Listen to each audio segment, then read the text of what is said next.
If everyone could take their seats, please.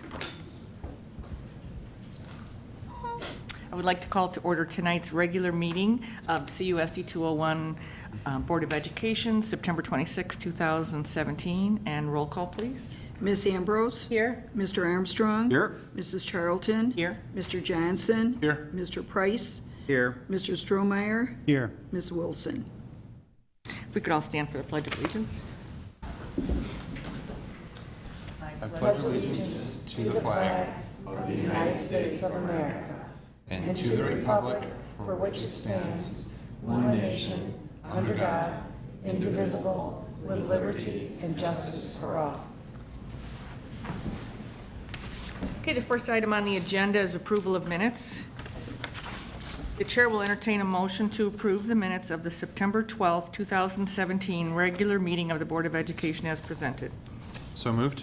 Second. All in favor? Aye. Any opposed? Okay, motion carries. The chair will entertain a motion to approve the minutes of the closed session of the September 12, 2017 regular meeting of the Board of Education as presented. So moved. Second. All in favor? Aye. Any opposed?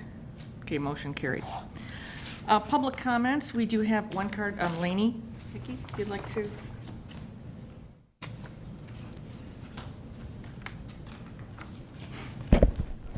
Hi, my name is Lainey Hickey, and I have a student in the district. I'm asking the board to consider a later start time for the Westmont Junior and Senior High School.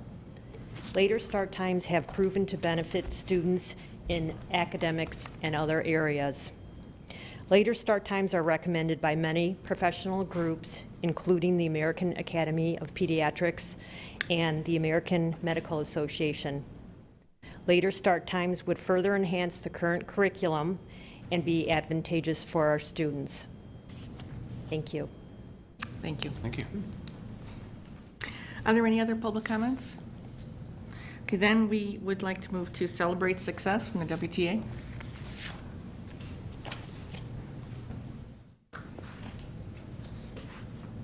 Good evening. I'd like to thank you for allowing us this opportunity, board members and administration, to present to you some of the wonderful things that are happening at Miller School. And thank you to all of our members from the Miller family who have come out to support us tonight. First, we'd like to thank the board. I have to take these off because I can't see. First of all, I'd like to thank the board for their investment in technology at Miller School and allowing all students to have individual devices. This has enhanced student capability in preparation for normed assessments such as MAP tests, as well as helping them develop their experience overall in their ability to use technology. Secondly, last year at Miller School, some teachers piloted a new social emotional development program called Second Step. Teachers were very happy with the outcomes in the increased positive behaviors that students displayed. So this year, two of our teachers, Mr. Kuhn, who runs the Rachel's Challenge Club program, and Ms. Reynolds, who oversees the Second Step program, will be collaborating to further enhance the social emotional growth of our students and promote the Miller way, which is to be safe, respectful, and responsible. Both the Rachel's Challenge program and the Second Step complement each other very well. We expect to see even greater growth in our students' ability to learn to be kind, compassionate, and caring in all aspects of their lives. And just in case we don't quite reach all of our students, our school liaison officer, Glenn, plans to visit our classrooms a little more often this year to reinforce our community connection. Another thing that we've started this year is our first annual celebration at Miller of Hispanic Heritage Month. It runs from September 15th through October 15th. Each classroom in Miller School researched a Hispanic country from around the world. Grades 3 through 5 wrote reports and shared them with other classes. The primary grades focused on culture, costumes, traditions, and customs of the countries in which they were assigned. They made artifacts, and they reported on such things as food, clothing, maps, flags, music, and art within their countries. And working on these projects helped enhance the collaboration between the monolingual classrooms and the bilingual classrooms, which is sometimes difficult to overcome.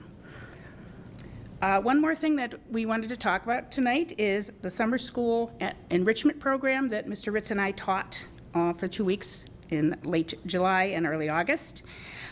We taught together, and I taught the 1st through 3rd graders, and Mr. Ritz taught the 4th through 6th graders. As most people know, Mr. Ritz is Miller's science guru. He created the enrichment unit for his 4th grade after developing a deep interest in the subject that the enrichment program is about. He attended 2 separate Rube Goldberg national competitions that were held at Purdue University. Mr. Ritz further adapted the unit to fit the enrichment program when he was asked. The unit is about Rube Goldberg and the machines that he used to draw. So we're going to give you some background on Rube Goldberg. If you take a look at the slide, you'll see it talks about when he was born and died, that he was a Pulitzer Prize-winning cartoonist, best known for his zany inventions that he put into his cartoons.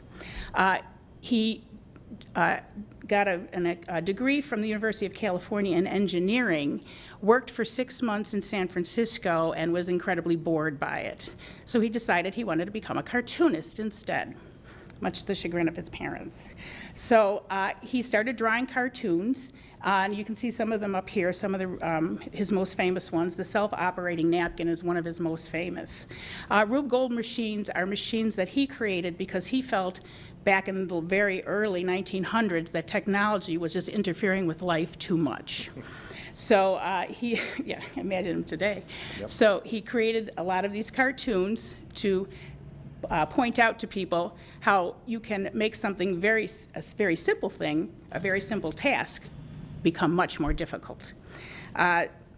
Throughout the course that we taught, the kids really enjoyed learning about these machines and found it very amusing to see these creations of Mr. Goldberg's. He eventually moved to New York in the early 1900s to continue his career as a cartoonist, and I think it's likely that he probably is the only engineer cartoonist, Pulitzer Prize-winning cartoonist around. So he drew numerous comic machines, and he had a comic strip that was called Inventions of Professor Lucifer Gorgonzola Butts, which ran from 1914 until 1964. So for 50 years, he drew these machines. His machines were all supposed to have some sort of purpose or task that they would complete. During the Enrichment Summer Program, it was an extension of the original curriculum that Mr. Ritz had created for his 4th graders, and it was easily adaptable for all the elementary grade levels, 1st through 5th. It included extensive coverage of simple machines, complex machines, energy, force, and motion. Students had to understand all these properties have to work together to be able to create a Rube Goldberg machine. The curriculum incorporated English language arts, math, particularly in measurement, because the measurements have to be very precise, and STEM concepts. It also included something called Mystery Science, which were 2 separate activities that expounded on the concepts of force and motion and how these must work together in order to create any kind of machine to build anything that you want to last. They focus on how energy and engineering have to work together to be successful for any kind of building that you want to do. So I'll continue here. We took this concept and then we made it into a competition. So the students were tasked with building a machine that had, I think, more than 2 or 3 simple machines in it. It had to run nonstop with no human intervention. We made a rubric, which you can see on the screen, which was given to Miss Dispensa's 5th grade summer school class, and they became our judges for our final event of the summer school. So they came in, they were assigned a group, and then they were given the rubric, and they scored each group on how they did. And we did give some winners we did award some winners. The last day was We had first, second, and 4th, 3rd place. Yes, So. very, exactly. And then the picture on that's this year's Rube Goldberg Machine Contest, national contest. I thought I'd add that on there. So schools and college kids all around the country are building machines that are going to apply a Band-Aid, but it has to have like 50-some steps is the competition. And then just to end it up here, we thought we'd include some pictures of our groups and their machines. So they all did a really nice job. They worked together. We had some pretty creative machines. good use of the walls and and the window spaces and things like that. And we'd like to show you a video of one of the groups. So this is, I believe this was called the Flower Bomb. Yes. And the students that did this were Spencer, Nicole, and Hussein. Okay. How this works, that you need to touch this domino, and then it's supposed to go and hit this lever, and then the marble goes down here and hits the golf ball, down the tube, goes down the incline plane, then it's supposed to hit that, and the cup, and then the water should go and hit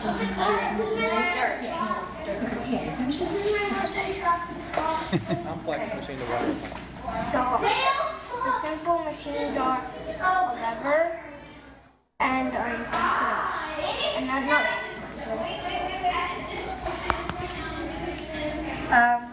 And then this is how it's gonna go.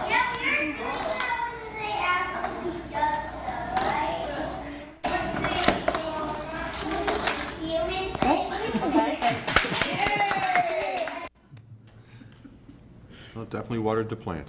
Definitely watered the plant. Definitely watered the plant. So I think the kids really enjoyed it. We had a lot of good input by the parents the last day, because the parents also got to come in and view all the machines and ask the kids questions and things like that. So I did feel like we got a lot of good input and a lot of good feedback on our curriculum. So thank you for taking Thank that you. time listening. Appreciate it. Thank you. Thank you. Thank you. If we offer that next summer, can adults sign up to do that? Okay. The next item on the agenda is the public hearing on the 2017-2018 budget. The President of the Board of Education calls the public hearing to order regarding the proposed 2017-2018 budget. And I will have Kim Anderson.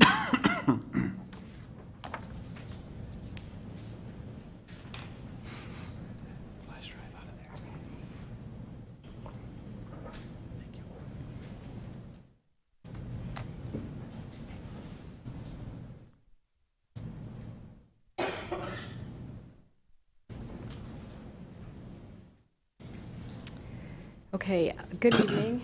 It's my pleasure to present the 2017-18 final budget. We held the tentative budget hearing on July 18th. The tentative budget was on display from the 19th through today, and there was a legal notice placed in the newspaper on August 2nd informing the public of the meeting this evening. So we'll start out with our revenues by source. And in all funds, we have $27.2 million of anticipated revenues. In the operating funds, $25.9 million. And you can see that property taxes in both categories comprise the majority of our funding. We get very little funding from state, federal, or local sources. And pictorially, you can see the operating funds, 84% of our revenue is from property taxes, with 4% comprised of other local, state, which are mandated categoricals and some state grants, 8%, and federal sources, which are mainly grants, 3% of revenue. And then in all funds, again, property taxes comprise the greatest percentage as well, with the other sources significantly lower. The revenues are based on the following assumptions. The CPI of 0.7% for the 2016 levy and 2.1% for the 2017 levy. Again, property taxes are our largest source of revenue. Our interest rates have increased slightly, but they still remain at very low levels. In this budget, we do have a general state aid increase of $542,000. And that is, so that GSA is going to be $1.3 million this year. Now, we didn't get $542,000 additional dollars. What happened is that, and I'll be discussing this later with the new evidence-based funding model, the state took several other categories of revenue and moved them into general state aid. So they just moved them from one revenue code to another. So net effect is the zero. We have the same amount of state revenue as we had last year. And then we also have Title II funding that was reinstated, so revenues of $37,922, which were not in the preliminary budget, and then we'll have a corresponding increase in our expenditures as well. Then a transportation fund, again, our revenues continue to be prorated. Our reimbursement decreased from the prior year, and that's based on our expenditures because it is a reimbursement model. We had a decrease in our special education private placement facility funding. So those are our students, our special education students that are outsourced outside of our district. Our expenses weren't as great last year, and so we won't receive as much revenue this year because, again, they were reimbursement based. We had a decrease in our SACID lease revenue from the prior year, which was presented in the preliminary budget. And then our corporate personal property replacement tax, we did find out that we are getting about $59,000 less than what projected in a preliminary budget. Now, our expenditures by object, you can see in all funds, $30.5 million. In our operating funds, $28.1 million. And again, our operating funds are the Ed Fund, the Operations and Maintenance, Transportation, Tort, and IMRF and Social Security funds. Again, salaries and benefits comprise the greatest part of our expenditures. And pictorially, again, by the operating funds, almost 61% of our operating budget is spent on salaries, 13% on benefits, and then 11% on purchased services, and tuition for our privately placed students, 6%, almost 7%. And then again, in all funds, again, salaries are, again, the greatest component. We do have now capital projects in there as well. And again, benefits are at 12%. So again, salaries and benefits comprise the majority of our expenditures in all funds. The expenditure assumptions, salaries are based on the contracts for WTA, WESPA, and the WCMA. Medical insurance is budgeted at the current rate for half of the year, and then a 5% increase estimated for the remainder of the year. We'll know that number in a few weeks. The O&M fund includes funding for capital expenditures identified in the 5-year capital plan. Some of those expenditures include roof and flashing repairs at the high school, concrete replacement at South, a mower and trailer for the grounds department, some replacement of boiler pipe at Manning, a commercial cube cutaway van, and our 10-year life safety survey. We are doing planned deficit spending in the O&M fund. We have sufficient fund balances to manage that. And our capital project fund includes costs for the completion costs for the 2016 safety and security renovations at the high school, the junior high, Manning and Miller, and then anticipated costs for summer of 2018 work. And then other initiatives, we added 4th grade dual language program this year. Again, we're offering expanded summer school programs district-wide, additional one-to-one technology deployment at the high school, and then some of those resources were reallocated to grades K through 5. We added an elementary assistant principal, and our Title II funding was reinstated. Again, our expenditures increased by almost 38,000, but are offset by that same amount of revenue. And then our fund balance summary is here. Again, we are projecting a deficit in our operating funds and about $1.8 million in the Ed fund. Our O&M is planned. We have sufficient fund balance for that. And then our key considerations, our revenue projections are conservative. Our expenditures are based on our anticipated needs and exceed revenues in the operating funds. We do have the planned deficit spending in the O&M fund. Our budget is aligned with our board and district goals to provide educational services to students and the families we serve. Our fund balance ratios do meet district guidelines. We put that into place several years ago, and we still are falling in within the parameters of that. And then we will monitor the impact of SB 1947, which is the evidence-based funding model for Student Success Act, to see what impacts that may have on our budget going forward. Anyone have questions? The president asks, I have to reread this. The president asks if there are any additional comments from members of the Board of Education regarding the proposed 2017-2018 budget. No. I will just say, I continue to say thank you for having all of our projections as conservative. I We will need to appreciate that. look at how we are spending money. So we will be meeting in groups with Finance Committee and things like that this year, so that we make sure we start bringing some things back in line. But The president asks, did anyone have anything here? The president asks if there are any public comments concerning the proposed 2017-2018 budget. The president then declares the public hearing on the proposed 2017-2018 budget is closed.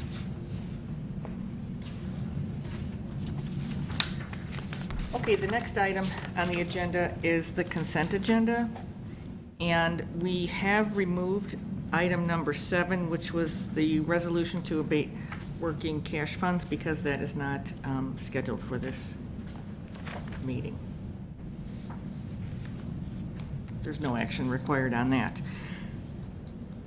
The chair will entertain a motion to approve the consent agenda as amended. Personnel recommendations. 1, employment of licensed staff. Sarah Perez, long-term substitute, Westmont High School. Stipend positions, Hank Vaughn, freshman head baseball coach, Westmont High School. Nick Strobel, game worker, Westmont High School. Number 2, approval of booster club donation. 3, approval of student tour requests. 4, approval of disposal of equipment. 5, approval of September 2017 expenditure report. 6, ratification of August 2017 regular payroll. So moved. Second. Roll call, please. Ms. Ambrose? Yes. Mr. Armstrong? Yes. Mr. Johnson? Yes. Mr. Price? Yes. Mr. Strohmeyer? Yes. Mrs. Charlton? Yes.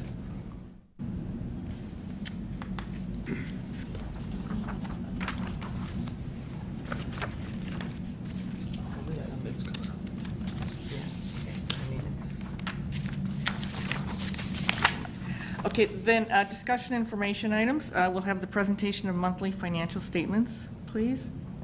Okay, the July financial statements are attached for your review. The district received $27,000 from the state this month. There are $703,000 of fiscal year 17 payments vouchered, but not released at this time. The state owes the district for 2 quarters of mandated categorical payments, which is not typical. Typically, it's been 1. Sometimes they are even caught up by July, but this year they still owe us a substantial amount of money, given the fact that they don't give us that much money. And then we did receive 1 installment of the 2016 tax levy in the amount of $164,000. Total taxes collected to date, $11.8 million, which is a 51.6% collection rate, which is comparable to the prior 2 years. And again, the majority of those revenues that are outstanding are in the Ed Fund and Transportation Fund. So the state owes us $455,000 in the Education Fund and $248,000 in the Transportation Fund. Overall revenues are where they should be at this point in the year. And then expenditures in the Ed and Tort funds are comparable to the prior year averages. Again, O&M fund expenditures vary from year to year depending upon the projects and that are done over the summer. The O&M fund is 5.67% spent to date. It was 3.7% spent to date last year. And again, transportation fund expenditures are where they should be at this time. And again, that depends on when we receive invoices from our vendors. So the activity accounts, the investments and other related documents are attached. Does anybody have questions on the financials?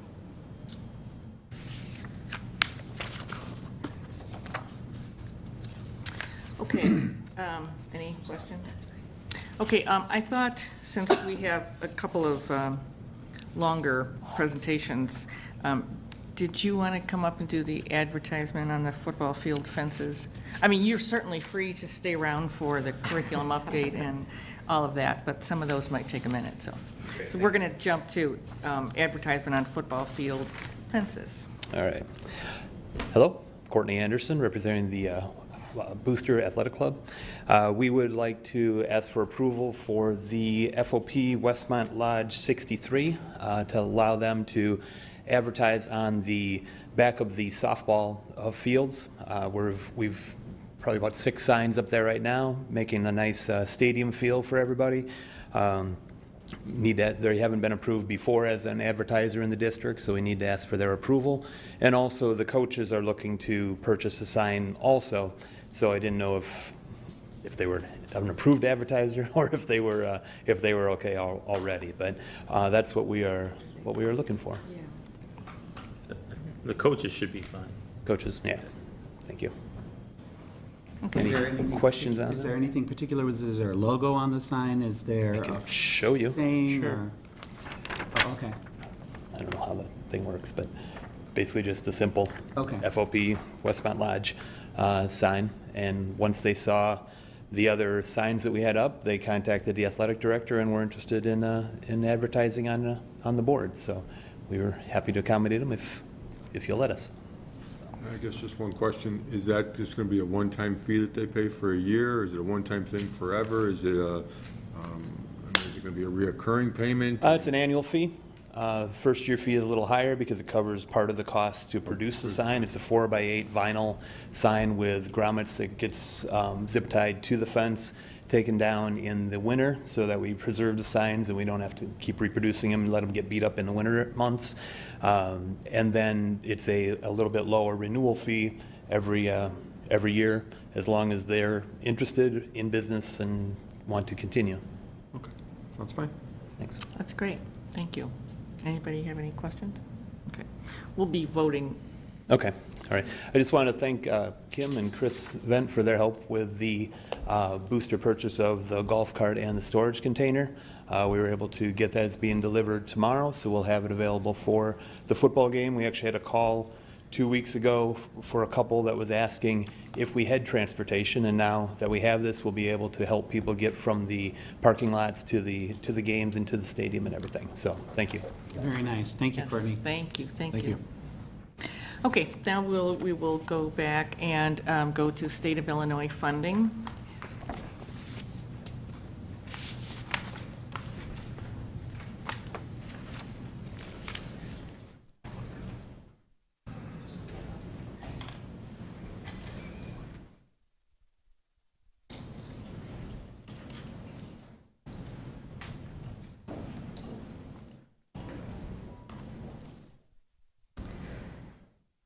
Okay, so I think most of you are aware that the state finally passed Senate Bill 1947, which is the evidence-based funding for Student Success Act. It's has some components of Senate Bill 1 in it, and this is very new. There's been about an hour-and-a-half webinar on this, from which I put together slides from that presentation to kind of give you a condensed overview of it.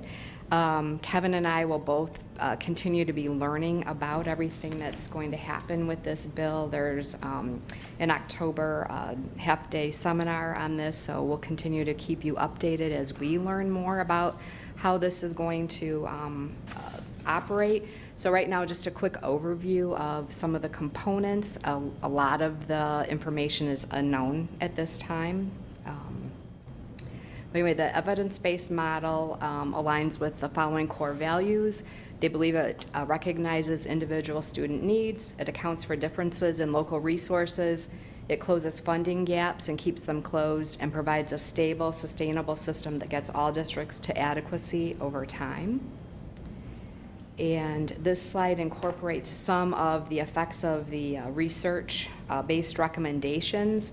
So again, I'm not sure if all of these will be incorporated in here, but there's certain things like class sizes that have a positive effect on student success, tutoring with Tier 2 interventions, English language learner direct intervention support, multi-grade classrooms have no impact, sometimes a detrimental impact in some cases, again, based on their research.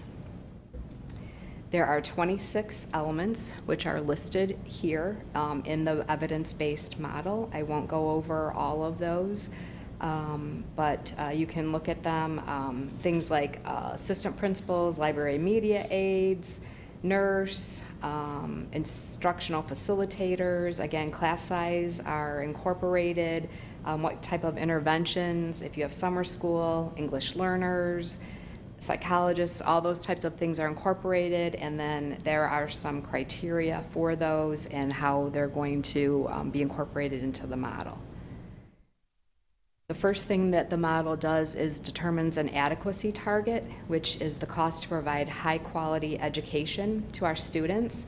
So the first thing that they do is calculate the cost of the 26 essential elements, and enrollment will have an impact on this. It did in our former general state aid, but in a little bit different way. So if our enrollments decrease, that will have a negative impact on us. Then they take the FTE, multiply the FTE by the average salaries for all positions, and then they're weighted based on district enrollments.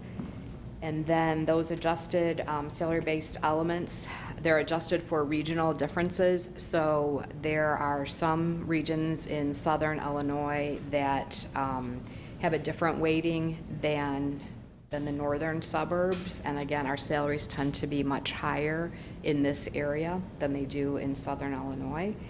And then, so ISB will calculate that adequacy target for every district and then communicate that information to us. Right now, we don't know what that is. And then the local capacity target, that will incorporate our property taxes, plus the corporate personal property taxes, plus the base funding minimum, which that's the fiscal year 17 allotment, and then that will be our local resources.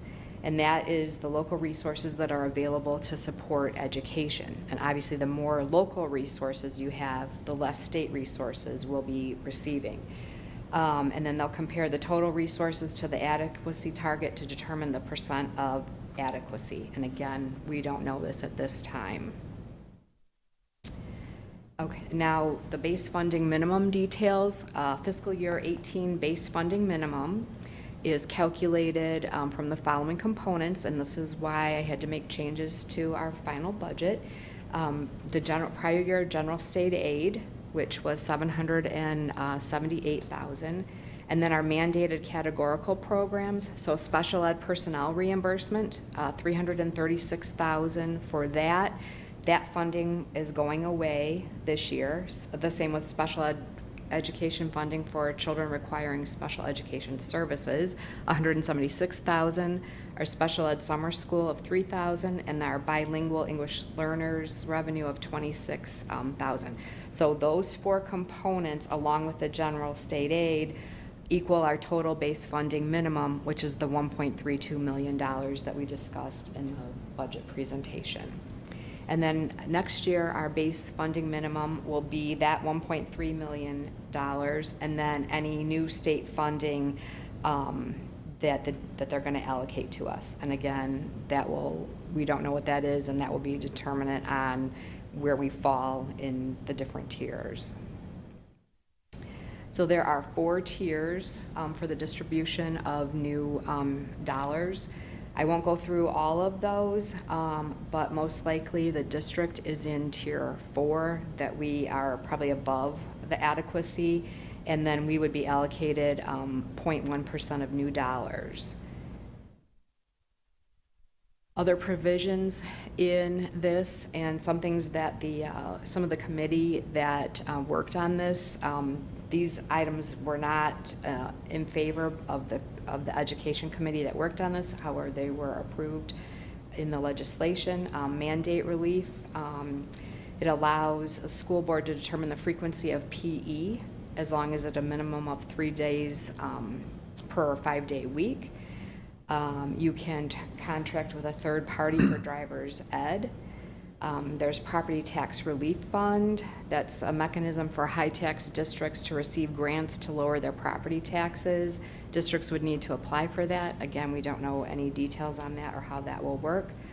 The minimum funding level, funds appropriated and maintain allocations across all 4 tiers is $350 million. Up to $50 million of that may be applied to the property tax relief fund. And then the voter-initiated referendum to lower the levy. So it allows 10% of voters in districts above 110% of adequacy to petition for a referendum to reduce taxes. There's some constraints on that about when that petition must be filed and how often a referendum can be placed on a ballot. And then the tax credit scholarship program, which creates a 75% tax credit for individuals who contribute to a qualified not-for-profit organization. And again, some information about scholarships for those attending private schools. Then ISB has certain data communication requirements. The school report card will have the final percent of adequacy. They'll also have a local capacity target percentage and the real receipt percentage. And then the adequacy target will have the costs and the FTE for all 26 elements. Excuse me. And then the base funding minimum will also be stated. The net state contribution target, which is the gap between the adequacy target and the final resources calculated in the formula. And then the evidence-based model distribution payable in FY18. And that will be determined through the tier in which each district is placed in the formula in FY18. The district also has some additional transparency requirements. And again, I don't know exactly what these things or what type of reporting we'll need to do. We'll find out more about that later. But we have to submit by the end of September as part of our annual budget process and annual spending plan. And in it, we have to identify how the funds will be allocated for low income, special ed, and our English learners. And then how our funds will contribute to student growth, and then how they will contribute to ISB education goals. And then the school report card, again, will have the final percent of adequacy, the local capacity target, and the real receipts percentage. And that's it. Any questions? Not that I would be able to answer them at this point, but. So we're basically, or most likely gonna be frozen where we're at as far as state, that's my kind of what I'm best- seeing. Yeah, that's my best guess. We might fall in tier 3, but I doubt it. Again, you saw that the majority of our revenue comes from local property taxes. That's what they're looking at. The CPPRT did decrease, but again, that increased for everybody statewide. So, you know, we're fortunate that we have such a great, strong tax base, but then that in terms of state funding is a negative. We're trying to, you know, make all students on the same playing field. So I don't know what all the additional reporting requirements mean. One of the things that keeps happening, they just keep adding more and more reporting requirements.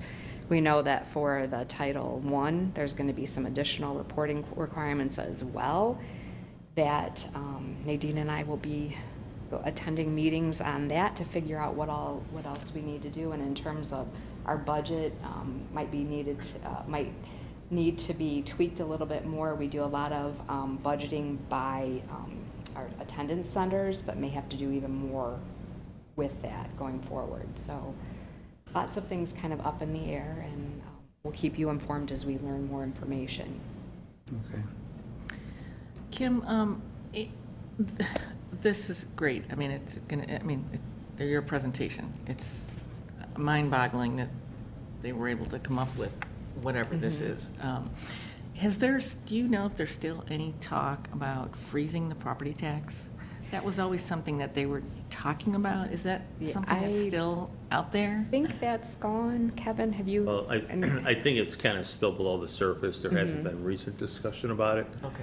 But I know one of the reasons that held up these most recent the attempts with the Senate bills, what, some legislators wanted a tie to that, before they would consider passing.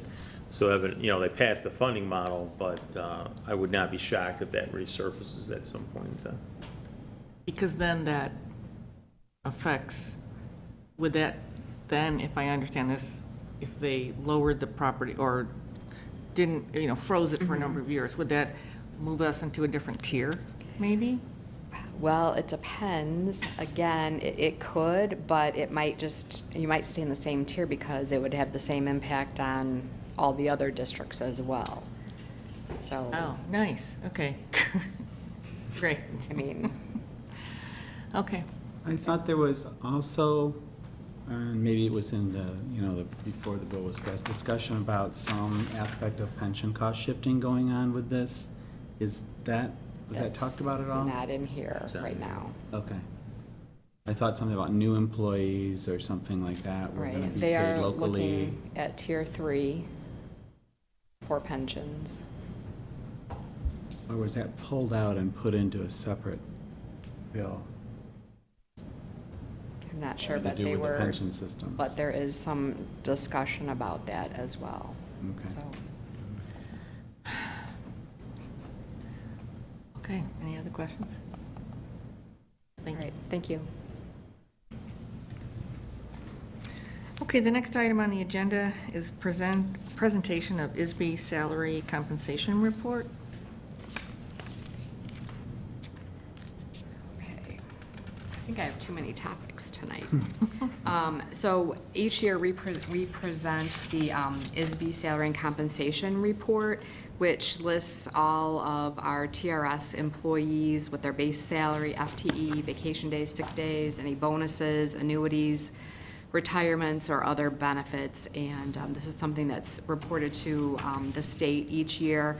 And then we just have to present it at a board meeting, and then we post it on our website. And so that's just really Okay. mainly an informational piece for you. And is that? That we did this. Being posted? It will be posted. Posted, Yeah. okay. And then the next item is presentation of IMRF salary compensation report? Yeah, and the same type of thing. This is for any IMRF employee whose total compensation is over $75,000. So we have 4 employees in the district. Their positions are listed along with their compensation, and that will be posted as well on the website. So I know we've talked, or it's come up at the table before, about having the same presentation for all of our staff, our And part-time and, I'm working on that. okay. Because So- that's not something that we really need to do board action about, right? It's just kind Yeah. of what information, administratively or whatever the district wants to put out there. Yeah, I've got somebody working on the updated one for this year for Okay. that. So, and do you want just all the employees who aren't on these 2 lists? The ones that are cut that we have to report about, so the ones, yeah, I don't know, if they're half-time and they're eligible for benefits. I think the piece that I want, a little more transparency about is, the amount of dollars that go into benefits for all of our positions, because it is substantial. And, there's oftentimes, or, periodically, there's conversations that go on about, how much the district is paying for, particular aspects of our personnel. And I think we need to have that information out there so that we can point to it and say, this is the total picture. Because I think that's often lacking, in some conversations, especially ones that tend to get public at particular times. Yeah, it's in the process. I just didn't have a chance to kind of review it. So Okay. we should have it for the next board meeting. Did we talk about doing that maybe by union group? Or, like the WTA, WESPA, WC, did we? I remember having some. WTA is, and the administrators are all, anyone who's a TRS is on the first report. Okay. 4 of the people in the, who are either union or non-union IMRF employees are on this. So the remaining groups would be WESPA and the WCMA. Right. So, to Like answer, the I permanent, think, part-time, permanent, full-time staff, Yep. you know. yeah, I think that was the whole point, was to list, the rest of the groups. Okay. Can you, just when that is finished, let us know, and then we can do, okay. Thank you. Okay. Okay, any other questions on that? Then we'll move to the curriculum update.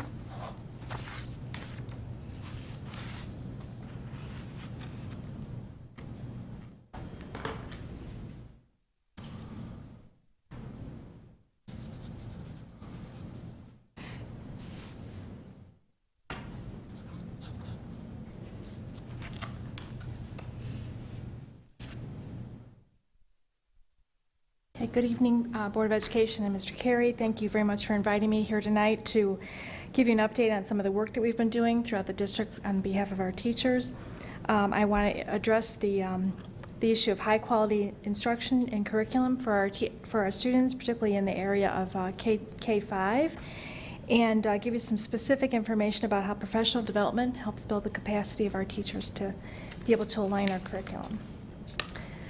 I want to show you the number of initiatives that our teachers have been involved in the past several years, and it's my intention to present this and make the correlation that everything that we do is around providing high-quality instruction for our students. We, in the past 5 years, have engaged in conversation and built new curriculum around new standards for 4 different content areas. We have new state assessments for accountability for our new standards. We have a district-wide assessment system that's always been being tweaked, and by that I mean the assessments that are the benchmark and the progress monitoring assessments like MAP and Ames Web. We are focused on writing new curriculum, and that includes formative and summative assessments that are aligned with those standards, and our engagement in the professional learning communities, the PLCs, give us an opportunity to have conversation around everything that we do to help our students. So if I address the new standards that the teachers have been engaged in learning and writing curriculum around, the 2 Common Core literacy and math, within the past 2 years, we've been focused primarily on learning the new ELA, English Language Arts, curriculum standards for Common Core, but we've also been engaged in conversation around NGSS, and most recently, we've been examining the implications of implementing the new social studies standards. And then the first few are really what the classroom teachers are working on, but in the meantime, we also have new Illinois Arts and Fine Arts and Enhanced PE and Health Standards. Can I interrupt you? Can you Sure. tell us what NGSS? Oh, I'm sorry. Yeah, NGSS is the National Science Standards. Okay, thank you. Sorry. So if for a K-5 teacher, there's 4 new sets of standards that we're learning. And I want to provide for you some sense of how those are connected. Mr. Ritz presented his project for the summer school, and he showed the connection between math, science, and ELA. The writers of the standards tried to intertwine the practices around literacy, science, and math so that when students are prepared in the classroom, their opportunities are many times cross-curricular and prepare them to become critical thinkers and effective communicators. Not illustrated in this diagram are social studies standards, which we're learning about. Their implementation is taking place this year, and an example of social studies standards that might sort of layer on top of these include what they're calling the inquiry standards. So examples of the inquiry standards would include explore facts from various sources that can be used to answer the developed questions. That's for K2. Or for 3.5, determine the sources representing multiple points of view that would assist in answering essential questions. So the majority of the professional development that we've been engaged in have been around English language arts, but teachers have been simultaneously working toward embedding the new standards in instruction. So if we think about the learning environment that we're providing for students using these practices, we want to provide our students the right kind of learning experience so they can be proficient in these practices. So because we've been focused mainly on ELA, I'm going to show you a couple of examples of English language arts, specifically reading and writing standards, to kind of give you a sense of what the new standards look like. This particular standard is a standard for reading literature. And does anyone have a guess on what grade level this might be?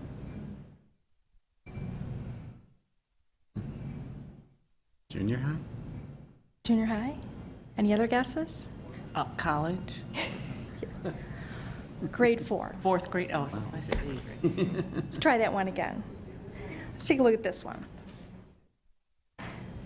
Write informative and explanatory texts in which they name a topic, supply some facts about the topic, and provide some sense of closure to their writing piece. Take a guess? Second? What do you I would think? say same one. Second? Getting closer. That would be first grade. First grade. Okay, just a couple more.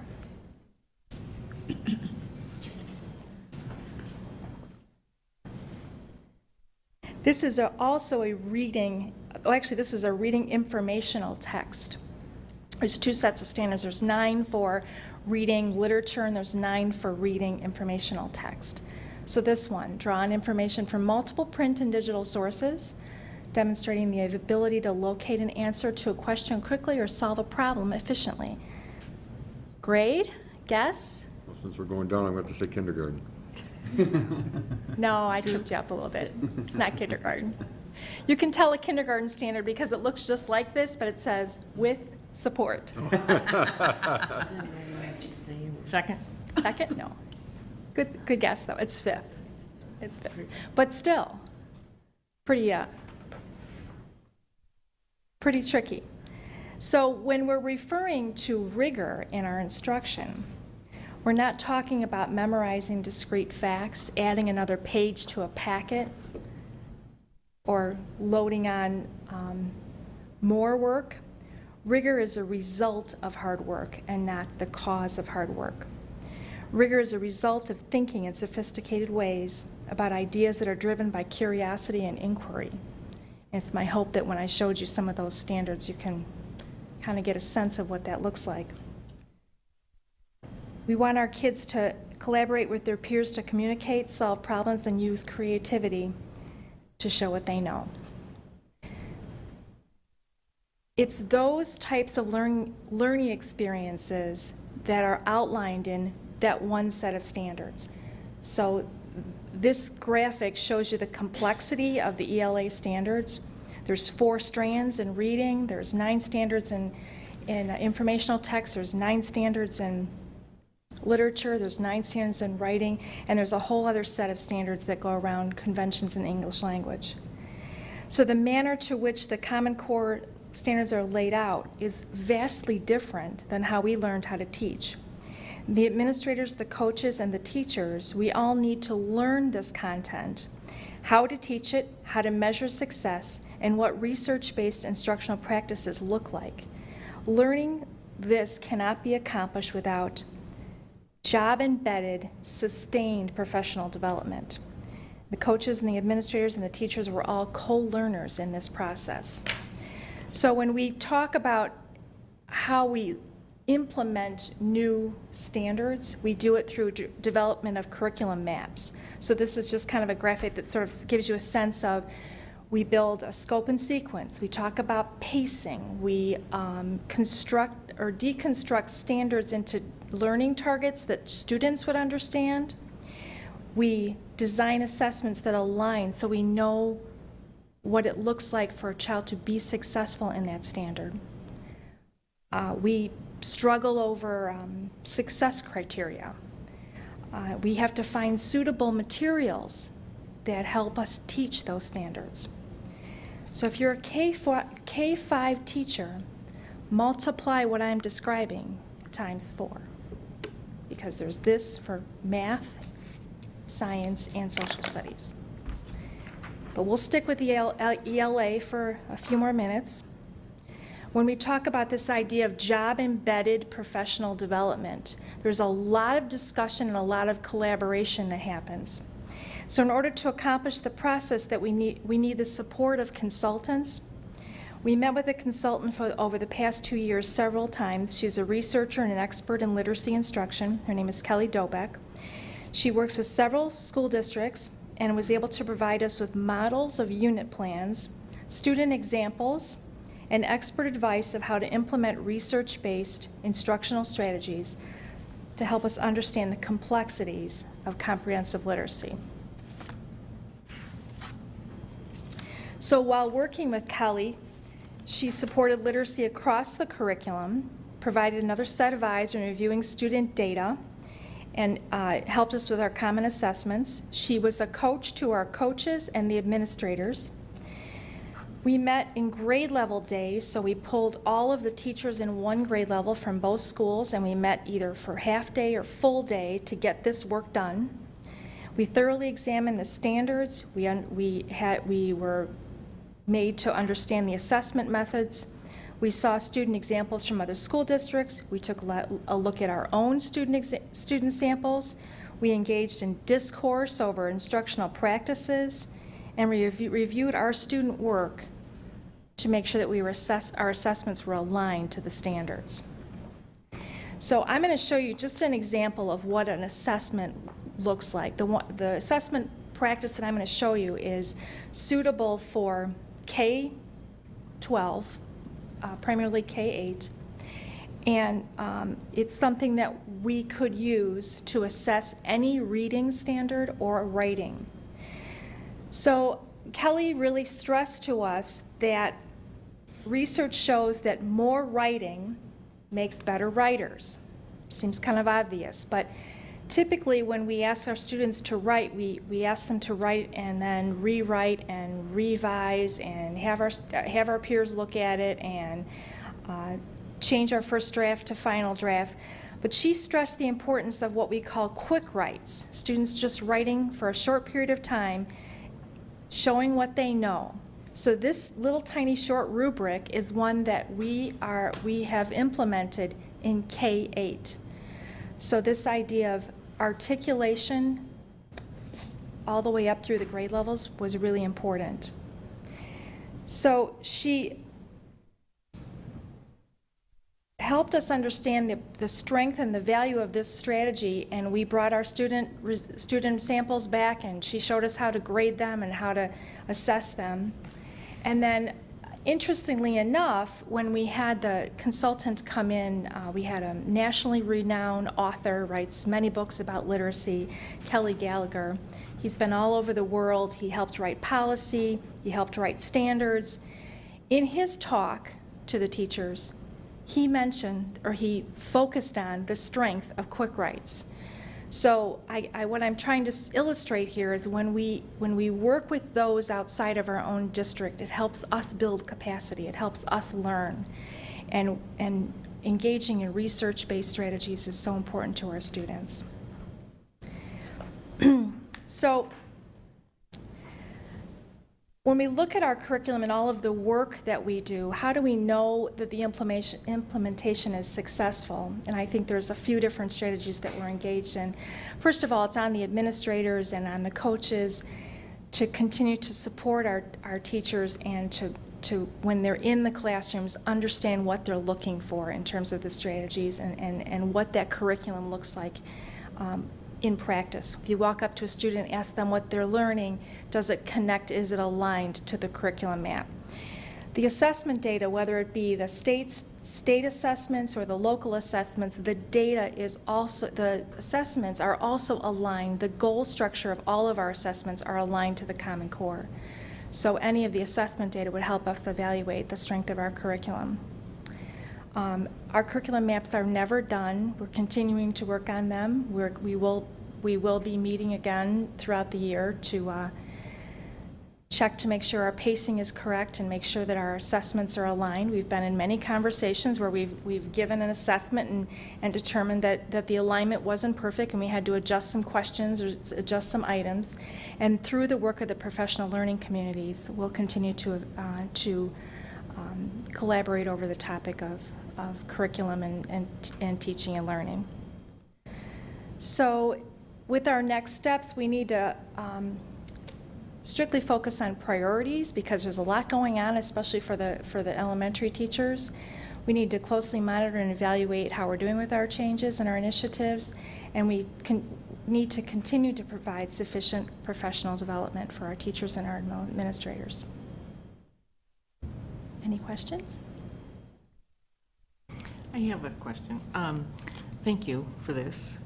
It was very informative, and I'm afraid that I'm surprised we didn't all get those answers immediately, but that's okay.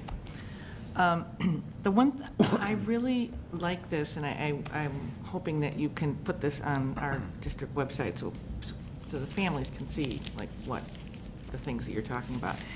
And I know that we talk quite a bit. We invest a lot of time and energy and money in teaching the teachers, which is what we do.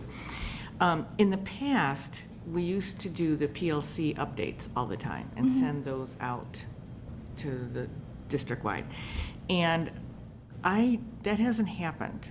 Can we go back to doing that? I know that there's a place, one day I was playing around the website, that it's posted, but can we go back to actually taking that information and sharing that with the families? I think it really helps with the tie-in and the understanding of the families how important that professional learning is to the teachers, especially when we share that with the families so that they know, like, you know, it's not just teachers got out early. Yeah. I think that would be really helpful for us to go back to something like that. The PLC updates are done typically monthly or every 6 weeks. When you look at the work that the teachers are doing,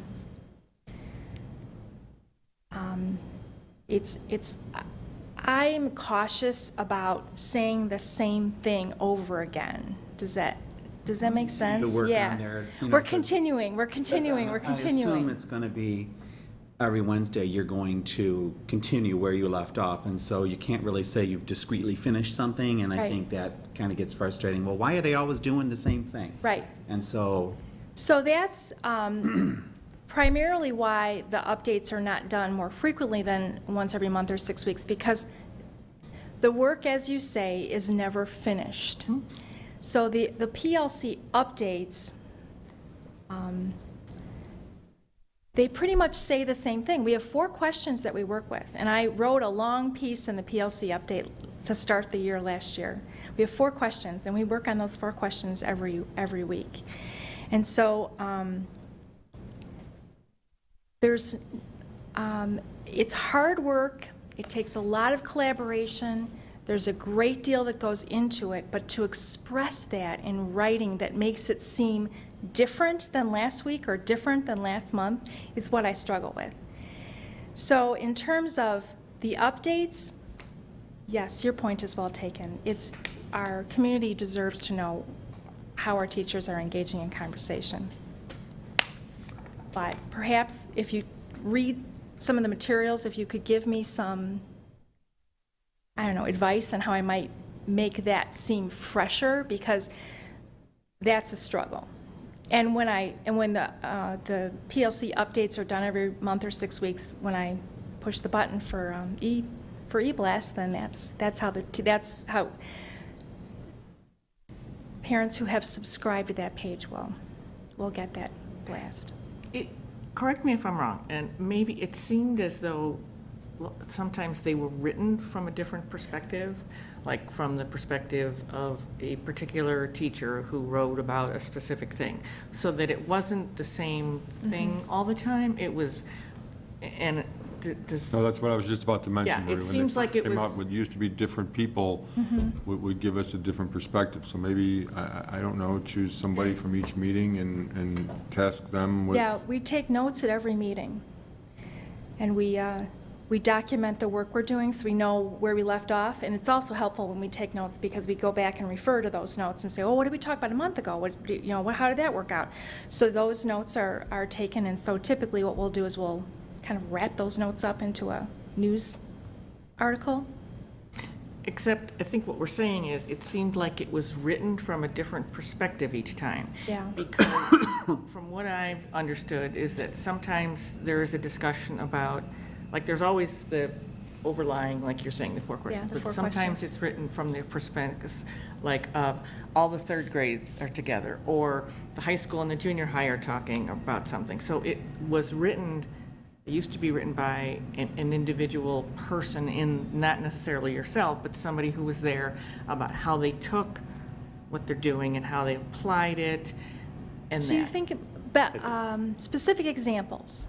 Well, Yeah, I think when the updates were originally done, I believe when we did them, like 1 month it would be junior high. Oh, okay. So then they would write the update for that month. What they felt they The got out next of it. month would be the high school then, and then, the elementary. And I can't remember if we broke it down into early elementary and, So that might keep the content a little bit But yeah, I fresher. think, because now we're having each, PLC group do, kind of a summary of what they did and submit that. But prior to that, I think we had, like, the focus was on a particular level and they would generate, so that's probably why it. But not to say the other levels weren't working. Right. no, right. but what I'm saying is, for this past school year, we didn't have that. And so I've had, I think it gets posted on the website Yeah, somewhere, but it's almost like we're telling our parents, you have to go there and find it, or like anything on the website. Yeah. What I'm saying is, what we used to do was we explained what was happening and why it's so important to continue this. And I'm afraid that without us doing that, I've had people ask me last year, what's going on in the PLCs? We used to hear things. For instance, you had given us some examples tonight. That's really great. And I think for people to see, for the families to understand what is happening at these meetings, because obviously you're discussing these 4 things, but what does that mean? How does that impact, like, my junior high child? And how, so it used to be written by a different person all the time, based on how they're spending that time learning something that will affect the students. And then it was sent out to the district, whatever. Probably Parent Link or something. Parent Link? So then everybody got it, and you were able to say, oh, look at what I have here. No one, let me tell you, we have these board meetings on here, and, I'm sure everybody in the district goes to watch the board meetings. Absolutely. But so it helps to have that information show up because we're saying as a district that this is a very important thing for our district. So therefore, I think it's up to us to then share with our community what is so important about what are we doing there? How are we using this time? And if there's specific things, it's not, like every meeting we do talk these 4 things. That's not helpful to anybody. No. But, do you know what I'm saying? I do, and so I think what you've expressed is that if it's important enough work to do it every week, our parents deserve to know Right. what we're doing, and we have to somehow keep that content fresh and interesting to them, and whether or not we use a specific example or a specific, say we talk about a specific assessment method, some kind of a example that is beyond just, we talked about common assessment, we're working on our math assessment, we looked at student data. Right. We want to make sure our student learning goal is met. Right. Those are that's really important work. Right. But what you're saying is that without some specific examples, it Right. doesn't, it doesn't. Take, for example, the at summer home. school thing. If that would have been a wonderful thing to put in a couple paragraphs. So we took and we worked on math and we worked on science and we did this, and what we did was we were focusing on these assessments, and voila. So now as a parent you say, oh, well, I see how they're applying these things, and I'm just coming up with an example because Peggy's sitting right there. The other, you know what I mean? The other thing you made me think of is that perhaps we should expand that concept of explaining PLC to feature specific curriculum work that we're doing, so that we're not saying the same 4 questions every month, but instead feature a specific project or a specific example of how we have engaged in these standards. So expand that avenue or that news media to go beyond just what we do at PLC every Wednesday. Right. Because what you're doing at PLC then goes back into the classroom. And there's another example that I clearly remember when my son was in 5th grade. There was something that, like, and I see we have a man teacher, they all kind of had this idea, and they were doing this science thing, and then at the end of the week, they all got watermelons, and they all had to count how many watermelons were in, and then they got to, spit the watermelons across to see how long they would go, and I don't know if I'm like, Sometimes talking out of that- but you know what I mean? Something like that. It was like the kids came home and were talking about it, and they were so excited, and then when you started talking about it, and in math we did this, and in science we did this, and it did exactly like what you're saying. It brought all of that together, and you had kids who were excited about it. Sometimes we have to wait until the newsletter is posted, and we do so much great stuff every Well- week. So then we have to wait highlighting specific activities. So what you're saying is if we expand the use of the PLC news and make that more about featuring specific activities or how we're meeting those learning targets, so that it's a little bit more interesting. It's also, and I know I'm talking a lot, we're talking about acronyms. That's why a lot of times I'm trying to remind people to tell people what the acronyms are, because we don't speak the language and neither do the parents. And so but we know what our children are coming home and talking about, or, we want to know why they're doing what they're doing. And so if there's, what we're going to be doing in 3rd grade this year is we're going to be writing this thing, and this is why we're doing it, and it's going to end up looking like this, and look for that to come home, because we've been working on that at the PLC. You know what I mean? Right. I'm just talking as something that I found very helpful before that we used to do, and we haven't done that. And I'm just thinking there are wonderful things going on. Right. So it would be really good for us to share that. It doesn't sound like that would be a weekly, like. No, you maybe send not out weekly. After, Yeah. So some sort of regular interval Regular interval. that can incorporate. Regular interval, but going just beyond what we do on Wednesday afternoon to make sure that we're tying that in to activities that we're. Well, one of the things you talk about is how important it is to teach the teachers. Right. I think what would be helpful is to show the community why that's so important, because it's important because we teach the teachers and then they bring it into the classroom and this is what happens. Do you know what I mean? Mm-hmm. Yes. Because there are a lot of great things going on. Well, thank you for that. Thank you. Yeah, okay, that's me. Okay. I have a quick question. I realized it was mentioned back to the presentation about putting it up on the website, but could you forward that out as well? I'm sorry? Could you forward the presentation out as well? Oh, this Like, just presentation? Yeah, Yes. there were parts of it that I couldn't see between the screens, like the Venn diagram and stuff Sure. that I would like to dig into more, and Yes, I will do that. I thought that was great, so thank you. Okay. All right, thank you very much. Thank you. Thank you. Okay, the next item on the agenda is the crisis plan.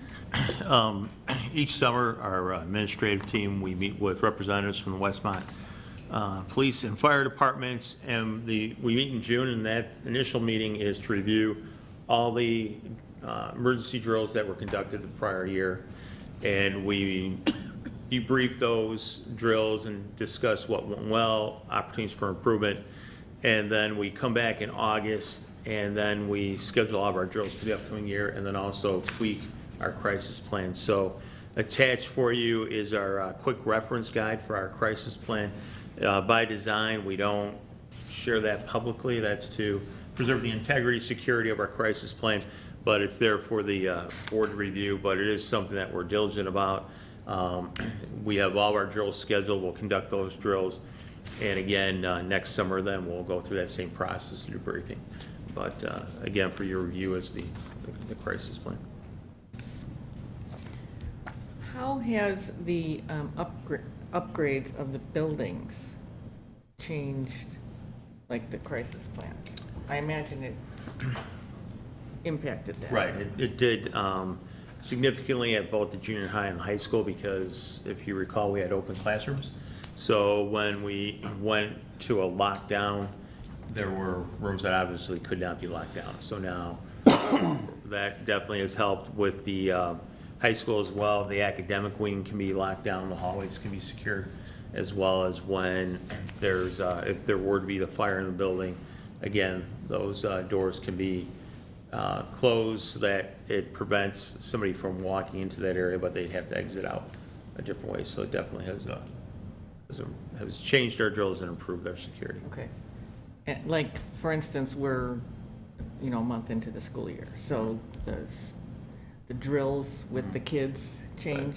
Right. Because I think mostly of like the high school, because the exits. Right, the exits, the routes have changed, the drills have changed. Right. Thank you. Any questions? Okay, then the next item for discussion is William Blair / Raymond James update. Just wanted to make the board aware that Liz Hennessy was with William Blair before. William Blair exited the municipal bond business on July 18th. And so she is now employed by Raymond James. And she's had conversations with us about following her to Raymond James since William Blair no longer is in that business. All of our documents did go with Liz to Raymond James, and so we just need to decide if the board is comfortable moving with Liz along with to Raymond James. The other thing we do need to figure out, we have some continuing disclosure dissemination documents that William Blair sent all that information out to us as part of our bond issuance. We have to send certain reports each year, and so William Blair did that for us. So I do need someone to perform that service for us for this year. So that's one of the things that we just need to kind of get consensus on, if the board is comfortable following Liz, or we need to look for another underwriting firm.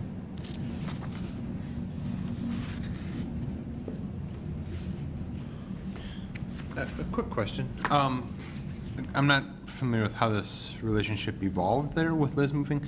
Was this service by William Blair effectively acquired by Raymond James, or was it just Liz that happened to go there? The William Blair exited the business. Everyone was out of a job, and so they needed to find new similar firms that did the same type of thing.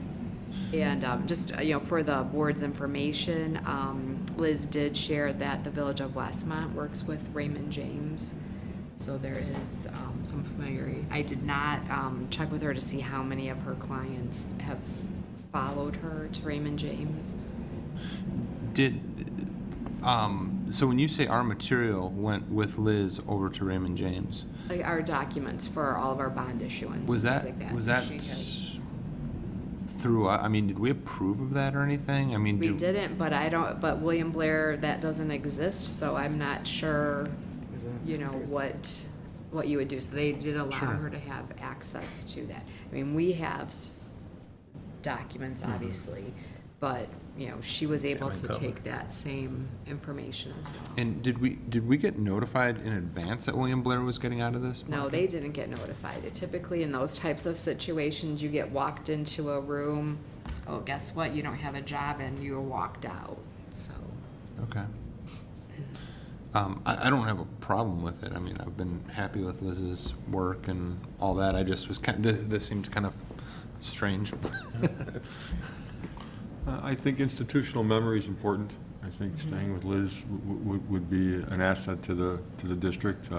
She knows all the bond issues that we have out there. We've done a few of them in the last few years, so, I mean, as long as fees stay about the same, which is what you're telling me, I mean, I don't have any problem just staying right there, but whatever the board wants to do is fine. My opinion was that I thought Liz did a good job of steering us in the direction of, you know, obviously working through the whole referendum situation, the different bonds, what's a good time to borrow and all that. I was happy with what she brought forth. I guess, would we have to go out for an RFP then if we went for another company? Is that how that would work? Right, we do Because is it. that how we got them in the first place? My thought, I don't see any problem by, I would just leave the window open if there were some hitch that, you know, didn't reveal itself at this particular time, that you said, oh, this isn't really what I wanted it to be. Right. Then come back and let us know. But other than that, I'm fine with the quality of work that she's provided for the board over the years. And like Gary said, the institutional knowledge, I think, is valuable. Kevin, you also just said that the law firm of Chapman and Cutler still has Right, they our would bond have documents all of our too, so it's not like documentation. Right. we're just, Right. okay. Okay, anybody else? You know, I hate to ask, but do we need to go out for an RFP? Because our contract was not with Liz, correct? It was with. Yeah.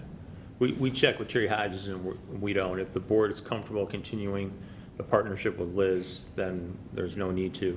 But if the board wanted to, we could issue an RFP and listen to other businesses, other entities.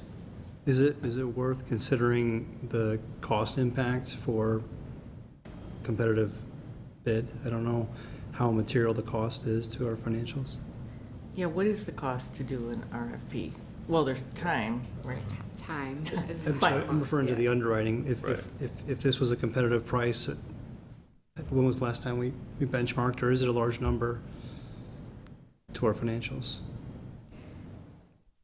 It depends on the bond issue that we do, and we haven't benchmarked in a while. Is there a yearly fee to be with this firm? No, it's got all to do with the sale of the bonds, right? No, the biggest thing is there is a fee for the dissemination services, so to make sure that all of the documents get to all the entities that need them based on our bond issuances. And that's per bond issuance? No, it covers it all. I think it's about $1,200. I'm not sure. I didn't look that up before I left, but it's in that ballpark. Okay, how many, so William Blair went out of business and now Raymond James is there. How many other entities are out there? I mean, is this like, are there hundreds? I'm not sure. I know Spear Financial does it. PMA also provides this service. I would have to look into the list. I'm not sure of all the providers out there. Okay, I just wondered if it was. Do we anticipate any large costs associated with this at this time? No. I mean, because it's only 1 year. Right. Issue bonds, right? Right. That the main costs come into play? Right. My recommendation would be that we go with Raymond James right now and get the dissemination services done, because that's time sensitive. And then if the board decides, if we think we're going to be doing a bond issue in the near future, then perhaps at that time we go out and we can revisit at that time, and then look at that, because we don't have plans of issuing any bonds at this point in time. So then we can look at other firms if we want to. And Me see to do an what's out RFP for $1,200 a year doesn't seem to make a lot of sense to me. No. Yeah. Great. So does everybody kind of agree with that? Is that the consensus to stay with Liz for now? And then Yeah. revisit it if we need to? Yes. Okay. Thank you. We did the football. Okay, so now action items. First item is the adoption of the 2017-2018 budget. The chair will entertain a motion. Whereas the Board of Education of Community Unit School District 201, County of DuPage, State of Illinois, caused to be prepared in tentative form a budget, and the secretary of this board has made the same conveniently available to public inspection for at least 30 days prior to final action thereon. And whereas a public hearing was held as to such budget on the 26th day of September 2017, notice of said hearing was given at least 30 days prior thereto as required by law, and all other legal requirements have been complied with. Now therefore be it resolved by the Board of Education of said district as follows. Section 1, that the fiscal year of this school district be and same hereby is fixed and declared to be beginning July 1st, 2017, and ending June 30th, 2018. Section 2, that the following budget containing an estimate of amounts available in each fund separately and of expenditures from each be and the same is hereby adopted as the budget of this school district for the said fiscal year. So moved. Second. And roll call, please. Mr. Armstrong, Yes. Mr. Johnson, Yes. Mr. Price, Yes. Mr. Stromeyer, Yes. Ms. Ambrose, Yes. Mrs. Charlton. Yes. Okay.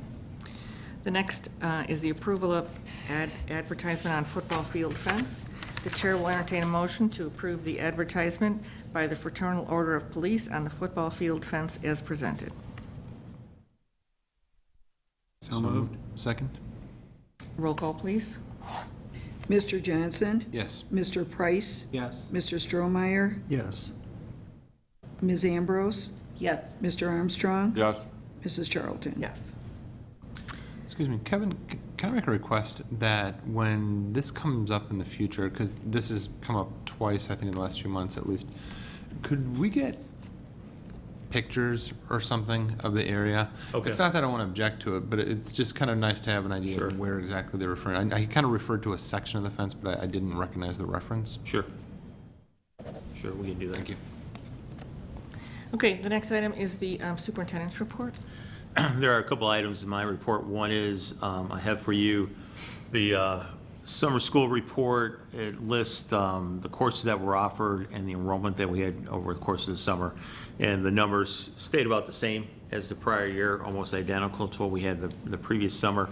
And now our process, we're just wrapping up the fall map testing, and so we'll take a look at that data and see if indeed those students who are involved in our summer school program at least maintain the same level that they were at the end of the school year, didn't lose too much.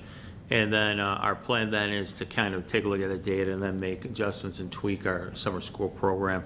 We really want to start that process earlier, late fall, early winter, so that if we're going to make any significant changes to the summer school program, we'll be ready for that, and the teachers have an opportunity to plan so that they can implement those changes. And then under communications, a couple items. One is on Wednesday, September 20th, Belvedere High School visited our Westmont High School. They've heard a lot about the positive things that have been going on at the high school and also the work that they've been doing in their PLCs. And so they sent a team to spend the day, meet with our teachers in their departments. And at the end of the day, they all expressed how appreciative they were and that it definitely was worthwhile for them, and they have some ideas to bring back to their district. Sorry, Kevin, I have to stop you right there just for a moment, because that is just awesome. Yeah, well, yeah. Now that we're being looked at in that way, we used to do the looking, now we're being looked at. That's wonderful. Gary, I have to say, when Jack Boulderman had mentioned that, I asked Kevin to talk about it today because years ago, we were looking to go to other schools. Right. And see what other schools were doing. And the fact that now we are the school that people are looking at, it does take a minute to acknowledge. So there's Congratulations to everybody. A lot of good things going on. So thank you, Kevin. Sure. And then last week, the district renewed its commitment to Rachel's Challenge. We had all school assemblies on the 18th and 19th, and then we had a community event the evening of September 19th. And by accepting Rachel's Challenge, our district commits to looking for the best in others, dreaming big, choosing positive influences, speaking with kindness, and starting our own chain reaction. And you heard this evening when Miller presented how they're using that in their building. Each of the buildings then takes that, there's a commitment again by the students and the staff, and then they incorporate those ideas into their building and continue to refresh those and discuss those with their students. So it's had a positive impact in our district, and we're excited about renewing our commitment. And one last quick thing that's not included in the formal report, but Jack Baldwin, you know, is a finalist for National Principal of the Year, and he's currently in Washington attending the National Principals Conference. He's been involved in a series of interviews related to that, and sent back a picture of him with several other individuals in front of the state capitol. And you know, it's really exciting, and hopefully, I believe sometime in October we'll find out when they wrap up that process. But we're proud of Jack and excited for him. Saw the picture. Yeah, It's wonderful. It's on the high school website now. Yeah, and then I took it and shared it with the others, so it's nice. And speaking of Facebook, the Rachel's Challenge piece, first of all, I've heard people talk about that they were there, and just from some of the things that people put up, and like, people are saying, I accept the challenge, and put it up. So it really sounds like that was really well received by students and by the families. So I'm really happy that we have engaged in that thing again. That's really a very positive thing. Okay, did you have anything else, That's Kevin? my report. Okay, are there any board reports? For those that were at the homecoming events, that was just a great weekend of events. If you didn't get a chance to see the football game score, irregardless of the score, it was an amazing, again, event to see the high school band out there, to have some football players out there, like, take their helmets off, go on out, to have the junior high then band join the high school band playing. And at one point, I looked over to somebody and I thought, okay, we got all these kids in the band, we got the junior high band, we got the student section, we got the cheerleaders.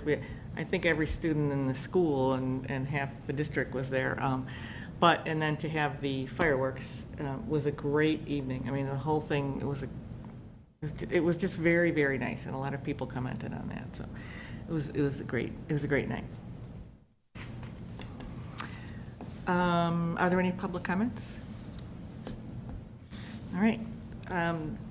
This Citizen Science Expo is the district-wide? Correct. event, right? Okay. Correct. So future meetings and events. There will be the Citizens Science Expo district-wide, September 29th at 6 o'clock at Westmont High School. There will be a parent night, Westmont Junior High School, social media and your junior high student, October 3rd at 6:30 at Westmont Junior High.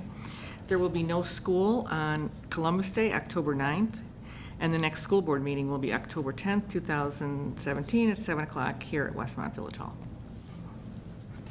The chair will entertain a motion to enter closed session for the purpose of discussing personnel issues, student discipline, probable litigation, security issues, and to review closed session minutes. So moved. Second. Roll call, please. Mr. Price? Yes. Mr. Strohmeyer? Yes. Ms. Ambrose? Yes. Mr. Armstrong? Yes. Mr. Johnson? Yes. Mrs. Charlton? Yes.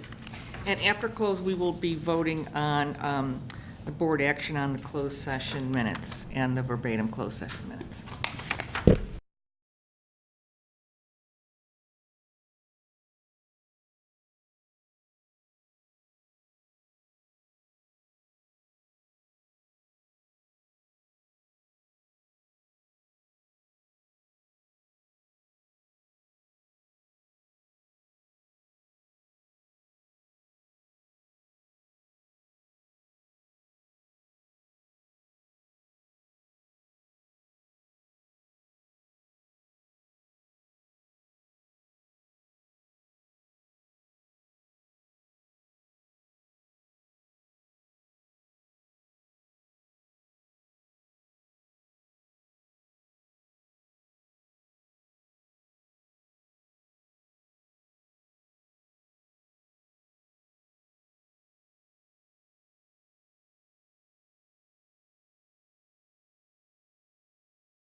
right now.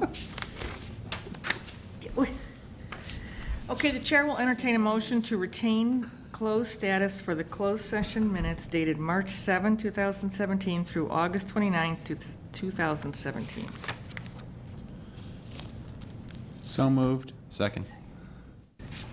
Roll call, please. Am I allowed to, since I wasn't at the meetings? Yeah, you Okay, are. sorry. Mr. Strohmeyer? Yes. Ms. Ambrose? Yes. Mr. Armstrong? Yes. Mr. Johnson? Yes. Mr. Price? Yes. Mrs. Charlton? Yes. The chair will entertain a motion to approve the destruction of the verbatim closed session minutes from March 2015 through March 2016. So moved. Second. Roll call, please. Ms. Ambrose? Yes. Mr. Armstrong? Yes. Mr. Johnson? Yes. Mr. Price? Yes. Mr. Strohmeyer? Yes. Mrs. Charlton? Yes. The chair will entertain a motion to adjourn. Absolutely. So moved. Second. All in favor? Aye. Aye. Aye. Meeting adjourned.